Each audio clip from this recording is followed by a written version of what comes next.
হাতে লেখা পাসপোর্ট নিয়ে দেশে বাইরে যেতে কিংবা প্রবাসীদের দেশে ফেরার সময় বিভিন্ন বিমানবন্দরে নানা ভোগান্তিতে পড়তে হয়। বর্তমানে 1,20,00,000-এর বেশি হাতে লেখা পাসপোর্টধারী রয়েছেন। গত 2011 সালের 16 সেপ্টেম্বর থেকে লন্ডনস্থ বাংলাদেশ হাইকমিশনে মেশিন রিডেবল পাসপোর্ট চালু করা হয়েছে। এখন থেকে আর হাতে লেখা পাসপোর্ট দেওয়া হচ্ছে না। হাইকমিশন থেকে প্রাপ্ত তথ্য মতে গত 2011 সালের 16 সেপ্টেম্বর থেকে 2012 সালের 9 জানুয়ারি পর্যন্ত সর্বমোট 1044টি মেশিন রিডেবল পাসপোর্টের জন্য আবেদন জমা পড়ে, যার মধ্যে 992টি পাসপোর্ট ইস্যু করা হয়।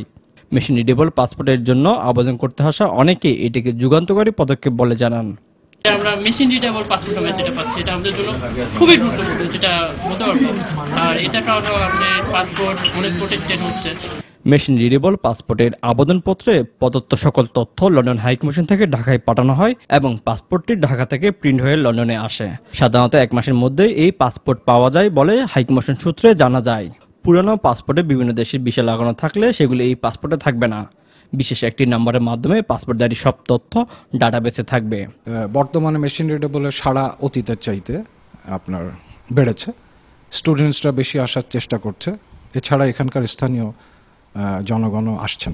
রেসপন্স ভালো আগের চাইতে।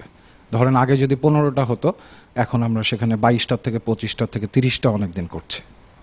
নির্ধারিত সময়ের মধ্যে মেশিন রিডেবল পাসপোর্ট নবায়ন করা না হলে ভোগান্তিতে পড়তে হবে অনেক প্রবাসীকে। আর পুরনো হাতে লাগা পাসপোর্ট দিয়ে কয়েক বছরের মধ্যেই বিদেশে ভ্রমণ করা আর যাবে না।